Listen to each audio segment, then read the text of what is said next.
Good morning, everyone. Today is Wednesday, the 14th of April, and this is the daily contribution of Richard Raw from the Centre for Action and Contemplation. The theme for this week is entitled The Universal Pattern, and the title of today's contribution is Why Suffering?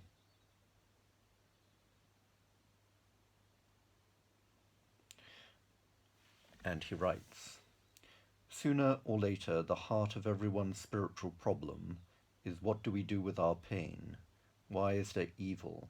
Why is there suffering?" Job begs God for an answer to this mystery, and he can't get one.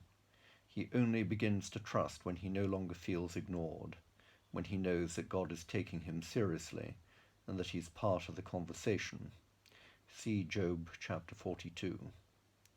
When Jesus later becomes the answer in his own passion, death, and resurrection, he discovers what Job finally experienced. In the midst of suffering, God can be trusted.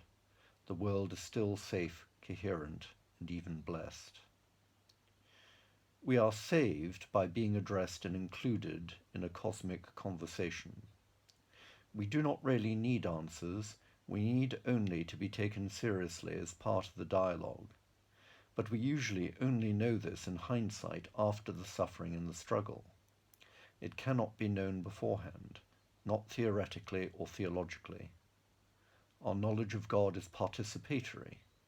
God refuses to be intellectually thought and is only known in the passion and the pain of it all, when the issues become soul-sized and worthy of us. Jesus says, "There's only one sign I'm going to give you, the sign of the prophet Jonah." See Luke chapter 11 verse 29 and Matthew chapter 12 verse 39 and Matthew chapter 16 verse 4.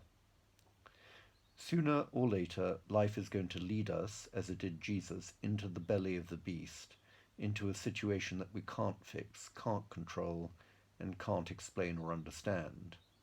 That's where transformation most easily happens. That's when we're uniquely in the hands of God. Right now, it seems the whole world is in the belly of the beast together, but we are also safely held in the loving hands of God, even if we do not yet fully realize it. All of us experience the absurd, the tragic, the nonsensical, the unjust, but we do not all experience pain in the same way, so try not to judge others too harshly for their reactions. We don't know what has brought them to this point. However, if we could see all our wounds as the way through to their transformative effect, as Jesus did, then they would become sacred wounds and not something to deny, disguise, or export to others. The genius of Jesus' teaching is that he reveals that God uses tragedy, suffering, pain, betrayal, and death itself not to wound or punish us, but to bring us to a larger identity.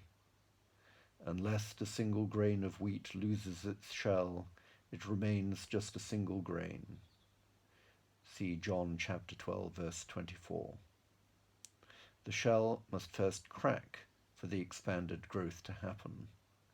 In such a divine economy, everything can be transmuted, everything can be used, and nothing is wasted.